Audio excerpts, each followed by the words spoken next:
Okay. हम लोग पिछले पिछले वीडियो में ऑब्जर्वर क्या है, पार्टिकल क्या है, बॉडी क्या है,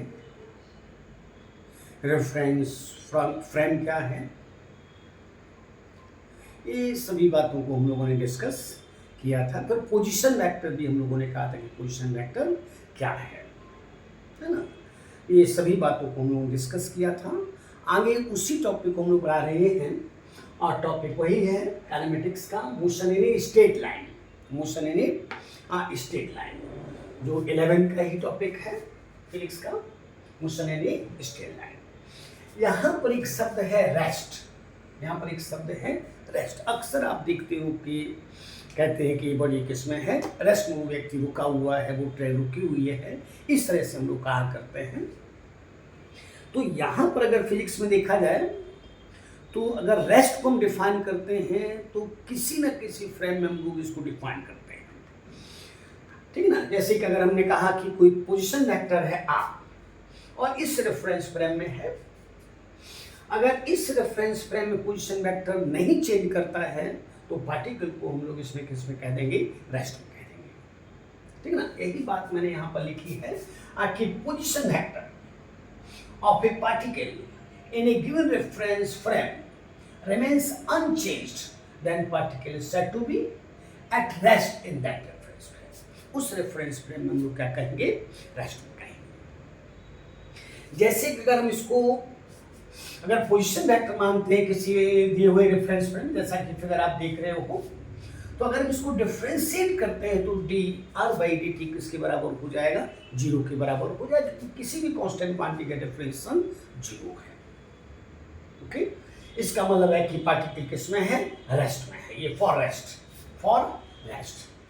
में dr/dt का मान 0 होना चाहिए, क्योंकि r क्या है, कांस्टेंट है। When r is constant, when r is constant, ये कांस्टेंट है, r is constant।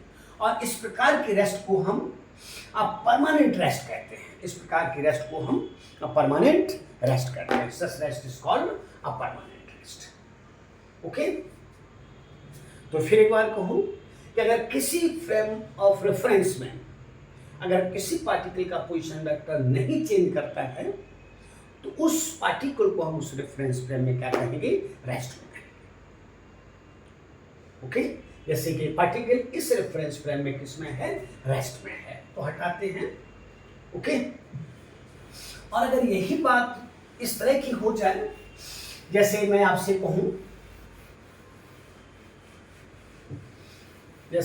कहूं कि सपोज कीजिए कि कोई पार्टिकल ऑसिलेट कर रहा है, एसएचएम कर रहा है, ठीक है ना, और इस तरह से ऑसिलेट कर रहा है। तो यहां पर अगर हम उसको देखें तो ये सपोज कीजिए कि x है और ये सपोज कीजिए कि t है। ये t है, इस साइड में t है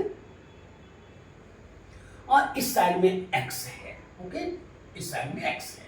और मैंने आपसे कहा कि कोई ग्राफ इस नेचर से चल रहा है, कोई पार्टिकल इस तरह से चल रहा है, तो यहां पर आप देखते हो, अगर यहां पर टेंजेंट खींचते हो तो निश्चित रूप से dr/dt किसके बराबर हो जाएगा, 0 के बराबर हो जाएगा। यहां भी अगर आप टेंजेंट खींचते हो तो ये क्या हो जाएगा, dr/dt 0 के बराबर हो जाएगा। यहां भी अगर आप टेंजेंट खींचते हो तो यहां भी dr/dt 0 के बराबर हो जाएगा। ऐसी रेस्ट को कहा करते हैं इंस्टेंटेनियस रेस्ट। ऐसी रेस्ट को इंस्टेंटेनियस रेस्ट कहते हैं। इसका मतलब है कि अगर हम लोग कह लेते हैं इफ r इज मैक्सिमम और मिनिमम देन कोई क्वांटिटी अगर मैक्सिमम होती है या मिनिमम होती है तो उसका फर्स्ट डेरिवेटिव 0 होता है। कोई क्वांटिटी अगर मिनिमम होती है या मैक्सिमम होती है तो उसका फर्स्ट डेरिवेटिव 0 होता है। देन dr/dt ये बराबर हो जाएगा किसके, 0 के हो जाएगा, ठीक है ना। और ऐसे रेस्ट को हम कहा करते हैं such rest, such rest is called instantaneous rest, instantaneous rest.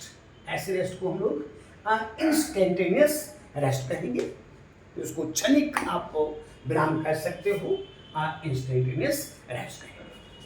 जैसे अगर कोई पार्टिकल एसएचएम कर रहा है, ऐसे एसएचएम कर रहा है, तो यहाँ पर एम्पलीट्यूड मैक्सिमम है, वहाँ पर वेलोसिटी 0 है, और बॉटम पर भी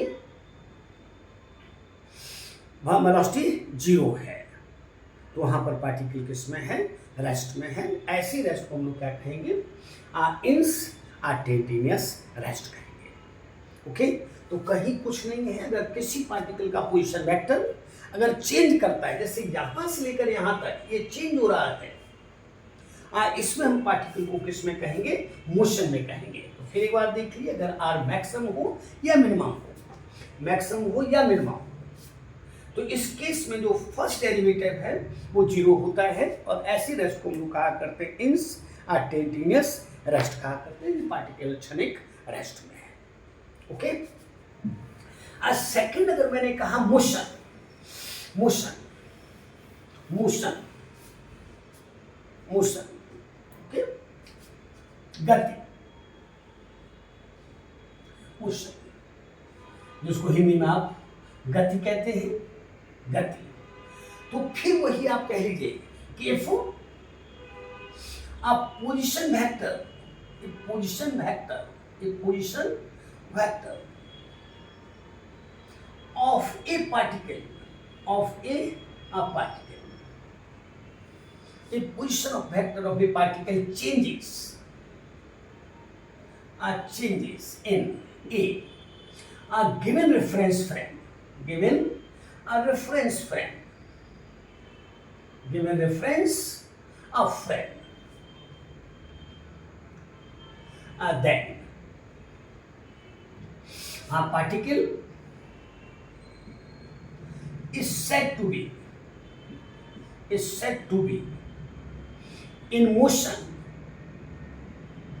in that reference frame, in that reference of frame, in that reference frame। Okay, तो आपने कहा कि अगर पोजीशन वेक्टर चेंज करता है, अगर पोजीशन वेक्टर चेंज करता है किसी पार्टिकल का किसी रेफरेंस फ्रेम में, तो हम उस पार्टिकल को किस में कहेंगे, मोशन में कहेंगे। आसानी से समझ सकते हो, a position vector of a particle changes in a given reference frame, then particle is said to be in motion in that reference frame. उस रेफरेंस फ्रेम में हम पार्टिकल को किस में कहेंगे, मोशन में कहेंगे। ओके, जैसे सपोज की देखिए, सपोज की देखिए कोई रेफरेंस फ्रेम है, ये रेफरेंस फ्रेम है, इसको मैंने एक्स एक्सिस कहा, इसको मैंने वाई कहा, और इसको मैंने जेड कहा। और कभी पार्टिकल यहाँ पर है, कभी पार्टिकल यहाँ पर है, कभी पार्टिकल यहाँ पर है, कभी पार्टिकल इस तरह से देख रहे हो कि ये पोजीशन वेक्टर हमेशा क्या होते जा रहा है, चेंज होते जा रहा है। डिफरेंट प्लेसेस पर पोजीशन वेक्टर डिफरेंट है। इसका मतलब है कि पार्टिकल किस में है, मोशन में है। पार्टिकल इस रेफरेंस फ्रेम में किस में है, मोशन में है। ओके, तो ध्यान रखिएगा कि अगर पोजीशन वेक्टर चेंज करता है किसी रेफरेंस फ्रेम में, चेंजेस, तो हम पार्टिकल को किस में कहेंगे, मोशन में कहेंगे, उस रेफरेंस फ्रेम में। ओके, तो फिर एक बार कहिए कि अगर पोजीशन वेक्टर किसी रेफरेंस फ्रेम में रिमेन्स अनचेंज्ड, तो हम पार्टिकल को रेस्ट में कहेंगे, विराम में कहेंगे। और अगर चेंज करता है तो उस पार्टिकल को किस में कहेंगे, रहते हैं मोशन में कहेंगे। जैसे यहाँ पर ये पार्टिकल किस में है, मोशन में है, इसमें है मोशन में। ओके, तो ध्यान रखेंगे इस टाइम रेफरेंस और फ्रेम के साथ है, तो मोशन। और ये भी ध्यान रखिएगा, both motion and rest, both motion and rest are relative but not absolute. Both motion and rest both motion and rest are relative, are relative, are relative, but not absolute, but not absolute, but not absolute, but not absolute. दोनों ही किस्में हैं, क्या हैं? Relative है. Both motion and rest are relative but not absolute, but not absolute. यहां ये भी कह सकते हो absolute rest, absolute rest, absolute rest और एब्सोल्यूट मोशन, एब्सोल्यूट मोशन और absolute motion is a meaningless, is meaningless, is meaningless in Newtonian sense, Newtonian sense. यानी Newtonian mechanics में ये मीनिंगलेस है. तो ध्यान रखिएगा, both motion and rest are related but not absolute. ये एब्सोल्यूट नहीं है, यानी एब्सोल्यूट रेस्ट और एब्सोल्यूट मोशन ये मीनिंगलेस है. अगर हम किसी के रिस्पेक्ट में रेस्ट में हैं तो हो सकता है कि दूसरी के रिस्पेक्ट में मोशन में हो. जैसे जब हम ट्रेन से सफ़र करते हैं तो आपने देखा होगा कि ट्रेन के रिस्पेक्ट में हम किस में हैं? रेस्ट में हैं. लेकिन ग्राउंड पर जो पेड़ पौधे खड़े हुए होते हैं या किसी प्लेटफॉर्म पर कोई व्यक्ति खड़ा होता है तो वो सभी किस में? मोशन में रहते हैं. इसका मतलब है कि आप भी ट्रेन में उसकी रिस्पेक्ट में मोशन में हैं और वह भी आपकी रिस्पेक्ट में किस में है? मोशन में है. तो both motion and rest are relative but not absolute, but not absolute. जैसे सपोज कीजिए कि हमारे पास दो फ्रेम है, हमारे पास दो फ्रेम है. एक फ्रेम ये है, ओके, एक फ्रेम ये है, इसको मैंने एक्स एक्सिस का, इसको मैंने वाई एक्सिस का और इसको मैंने जेड एक्सिस का है. ये अर्थ फ्रेम है. सपोज ये अर्थ फ्रेम है, ये अर्थ फ्रेम है, ये अर्थ फ्रेम है, ओके. और एक मैंने कहा कोई व्हीकल, कोई व्हीकल है,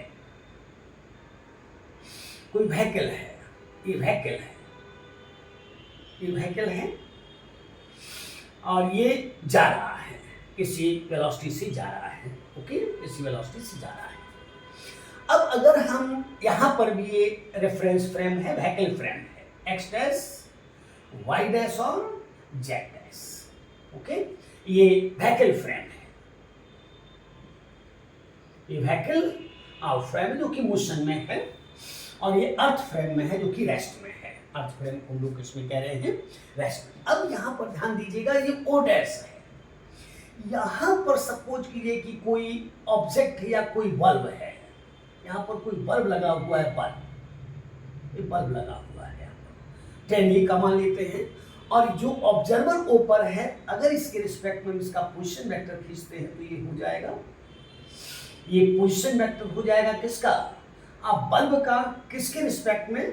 तो व्हीकल फ्रेम के रिस्पेक्ट में. ये व्हीकल फ्रेम के रिस्पेक्ट में पोजीशन वेक्टर है किसका? बल्ब का है, ओके. अब ध्यान दीजिएगा कि अगर व्हीकल जा रहा, चूंकि व्हीकल जा रहा है, लेकिन ये जो आर भी है, बी भी है, ये कभी चेंज नहीं करेगा. इसका मतलब है कि यहाँ पर दावे के साथ आप कह सकते हो कि bulb is at rest in vehicle frame, bulb is at rest in vehicle. Okay.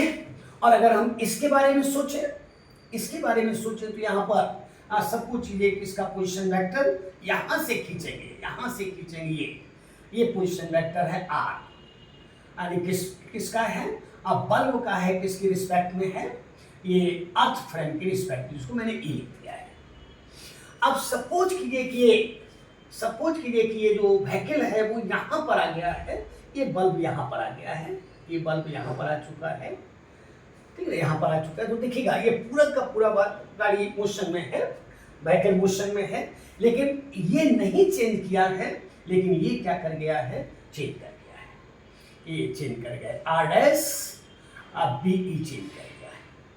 इसका मतलब हो गया क्या, इसका मतलब हो गया कि bulb is at rest in earth frame, ये bulb vehicle frame, but in motion with earth frame. इसका मतलब है कि मोशन और अर्थ दोनों ही रिलेटिव है बट नॉट एब्सोल्यूट है, कि सिंस आर बी भी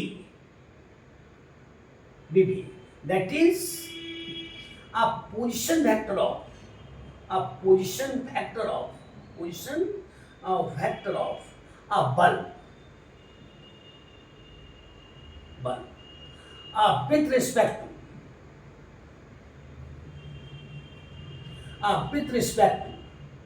a vehicle frame is remains unchanged.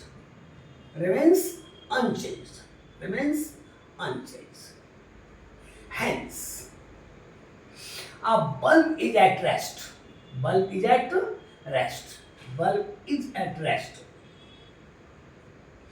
In vehicle frame. In vehicle frame. Vehicle frame में क्या है, रेस्ट में है, ओके। और अर्थ फ्रेम में मोशन में है, since r dash, since r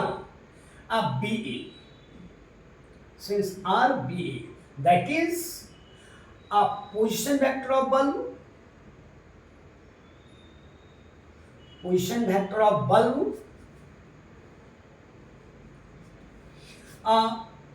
in earth frame are changes. Hence, a bulb is in motion in earth frame. Earth frame में किसमें है, मोशन में है। यहां तक कि अगर हम इसका बल्ब के रिस्पेक्ट में अगर ओ का पोजीशन वेक्टर देखते हैं, तो ये पोजीशन वेक्टर भी किसमें है, मोशन में है। तो व्हीकल के रिस्पेक्ट में हमारी ओ भी मोशन में है और ओ के मोशन में ओ डैश भी मोशन में है। ऐसा भी कर सकते हैं, ये ओ डैश एक ऑब्जर्वर है और एक ऑब्जर्वर है, एक दूसरे के रिस्पेक्ट में ये किसमें है, रेस्ट में है, ये मोशन में है। लेकिन ये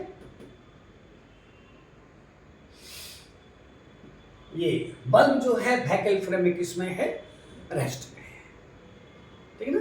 तो ध्यान रखिएगा कि यहां पर अगर हम कहते हैं कि पोजीशन वेक्टर ऑफ किसका, ओ डैश का, position vector of O dash with respect to ओ,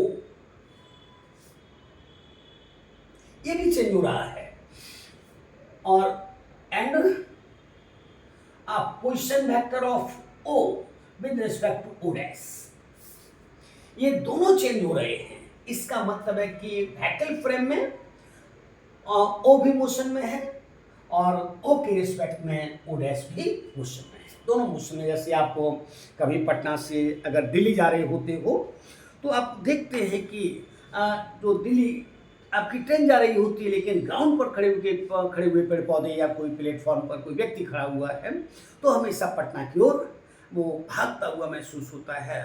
लगता है कि आप पूरे के पूरे जो है सभी लोग आप दौड़ रहे हैं, भाग रहे हैं, किसकी ओर, पटना की ओर भाग रहे हैं, जबकि वो एक्चुअली अर्थ पर किसमें है, रेस्ट में है, एक्चुअली अर्थ में पर रेस्ट में है। लेकिन आपको लग रहा है कि पीछे की ओर भाग रहे हैं, सभी चल रहे हैं, और आप पटना से दिल्ली की ओर जा रहे हैं, यानी आपकी गाड़ी दिल्ली की ओर जा रही है और अर्थ पर खड़े हुए पेड़ पौधे आपसे पटना की ओर जा रहे हैं, ऐसा लगता है। यानी दोनों ही एक दूसरे के रिस्पेक्ट में मोशन में है। प्लेटफॉर्म पर खड़ा हुआ व्यक्ति, जब आप ट्रेन पर हैं तो आपको कहेगा कि मोशन में है, और आप भी उस प्लेटफॉर्म पर खड़े व्यक्ति के बारे में कहोगे वो भी किसमें है, मोशन में। इसलिए both motion and rest are related, both motion and rest are relative, जैसे ओ डैश ओ के रिस्पेक्ट मोशन में है और ओ डैश के रिस्पेक्ट में मोशन, ये पोजीशन वेक्टर दोनों ही क्या हो रहे हैं, चेंज हो रहे हैं। इसलिए both motion and rest are relative but not absolute, but not absolute.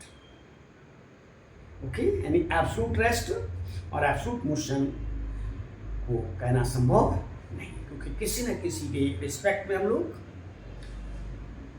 Motion में अगर हैं तो दूसरे के रिस्पेक्ट में निश्चित रूप से रेस्ट में हैं। 10 के रिस्पेक्ट में आप रेस्ट में हैं, जबकि अर्थ के रिस्पेक्ट में आप मोशन में हैं। ओके, तो कुछ नहीं रहा। इसके बाद हेडिंग देते हैं displacement and distance, displacement and distance, displacement and distance.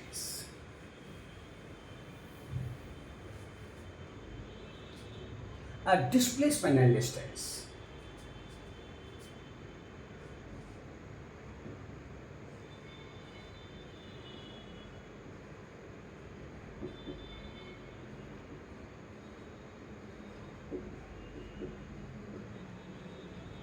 इसी को आप पाथ लेंथ भी कहा करते हो, पाथ लेंथ, पाथ लेंथ कहते हो। ये एनसीईआरटी में पाथ लेंथ शब्द दिया हुआ है, यानी displacement and distance, displacement and distance. Actually अगर डिस्प्लेसमेंट को कहा जाए तो आसानी से कह सकते हो कि the changing a position, the changing a position, the changing a position of a particle in a given reference frame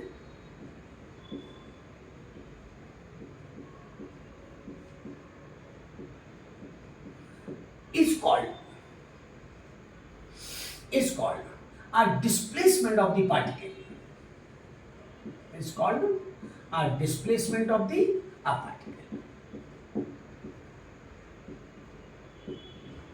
उस रेफरेंस ऑफ फ्रेम में अगर इसको नहीं भी आप कहते हैं तो कोई है नहीं, क्योंकि हम लोग ऑलरेडी अर्थ फ्रेम को कंसीडर करके चले, इसलिए आप चाहें तो इसको हटा भी ले सकते हो।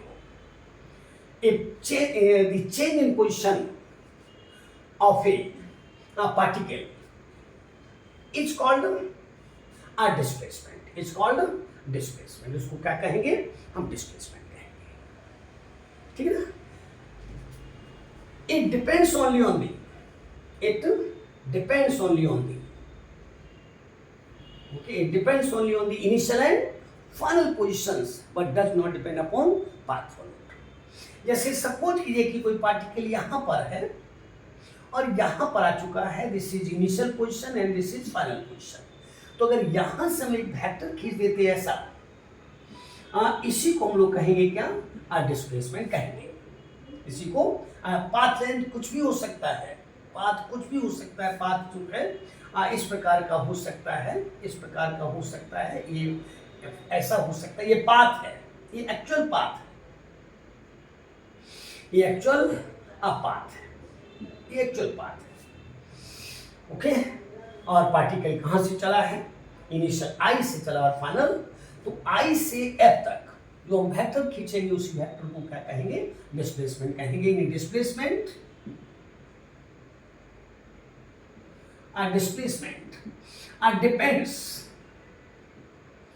displacement depends only on the initial and final positions, what does not depend upon the path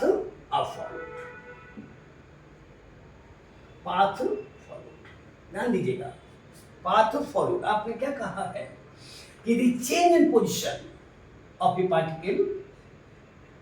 particle is called displacement. Reference frame already आप कह चुके हैं, क्योंकि जो भी मोशन हम लोग देखते हैं अर्थ फ्रेम में ही देखते हैं।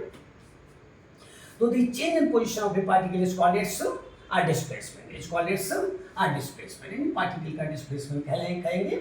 जैसे पार्टिकल अगर यहाँ पर था और यहाँ पर आ चुका है और पाथ ये है, पाथ ये है, तो आप देख रहे हो कि displacement depends only on the initial and final positions, but does not depend upon the path of follow.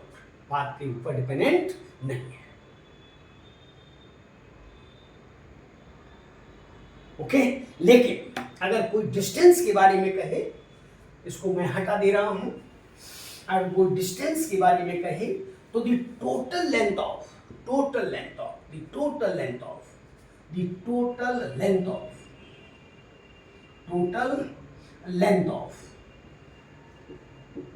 actual path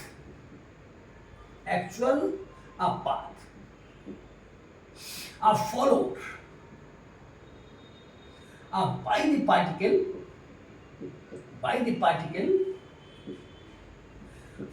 is called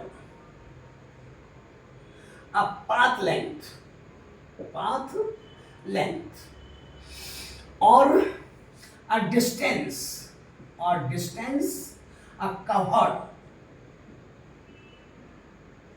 by the particle.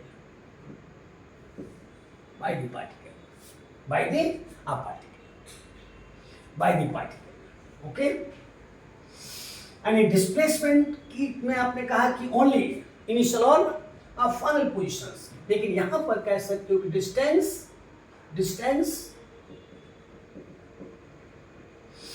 depends not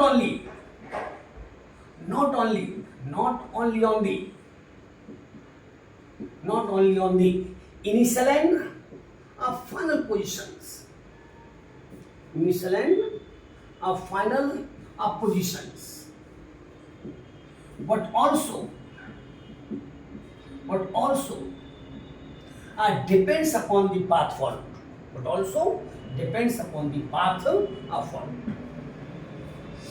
but also depends upon the path followed.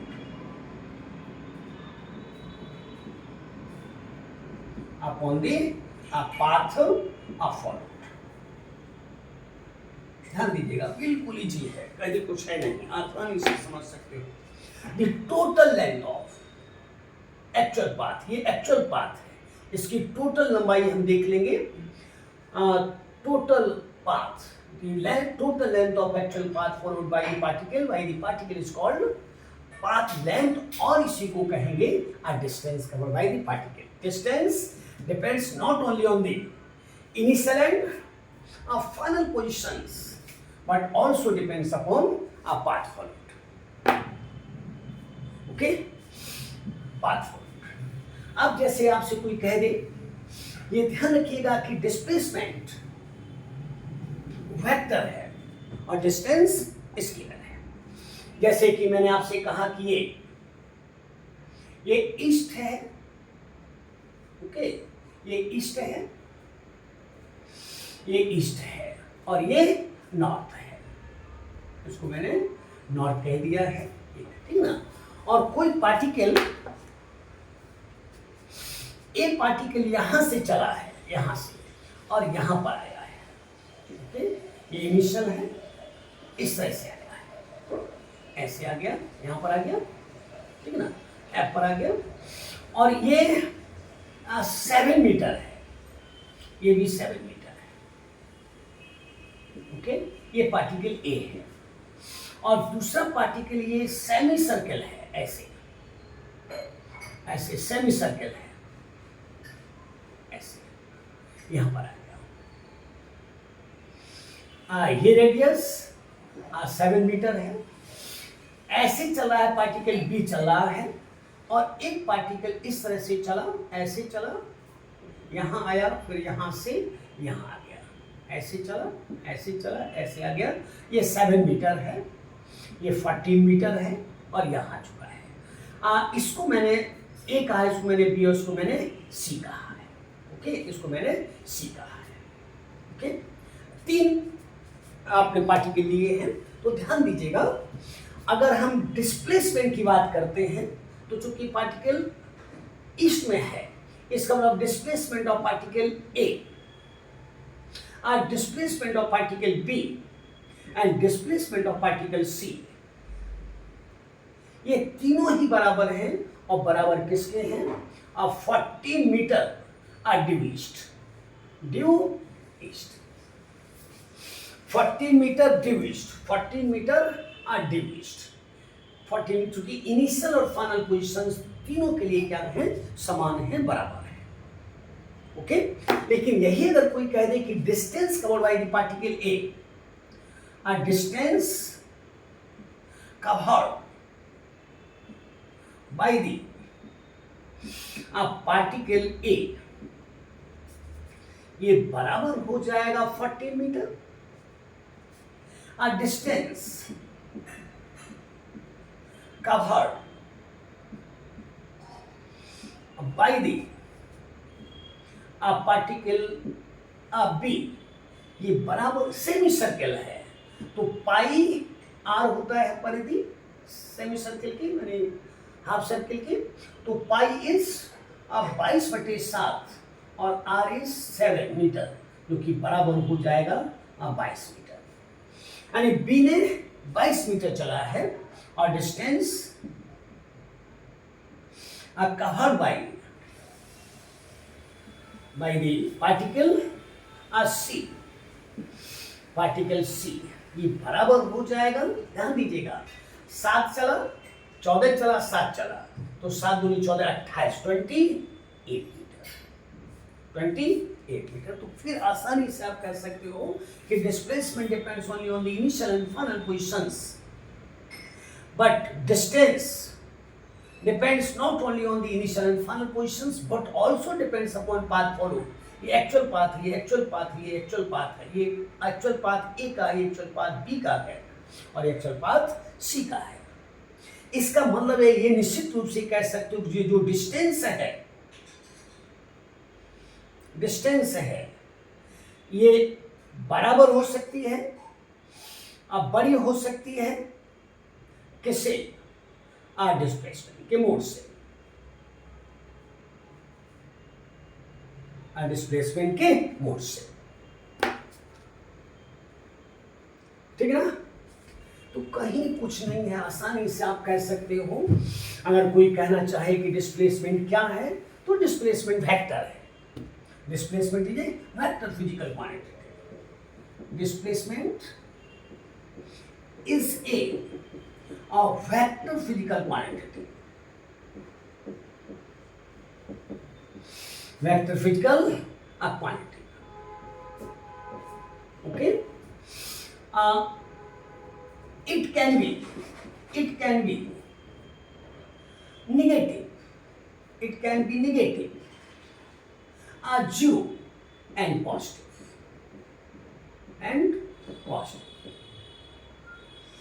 a distance is a scalar physical quantity, scalar physical quantity, a scalar physical quantity है, and can never be decreased during motion.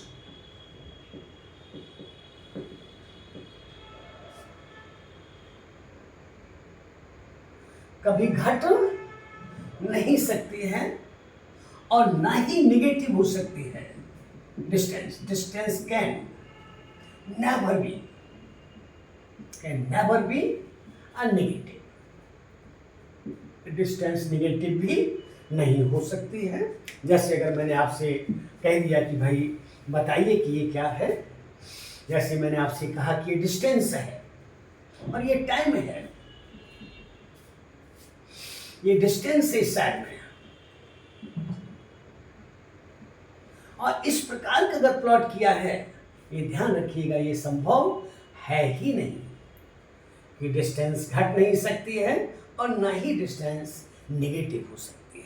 लेकिन यही अगर graph displacement का है तो निश्चित रूप से संभव हो जाएगा। ओके, तो कहीं कुछ रहा नहीं, आसानी से आप समझ सकते हैं। ओके, डिस्टेंस क्या है, हमेशा ध्यान रखिएगा, डिस्टेंस पाथ लेंथ है जो एनसीईआरटी ने कहा है। Okay, thank you.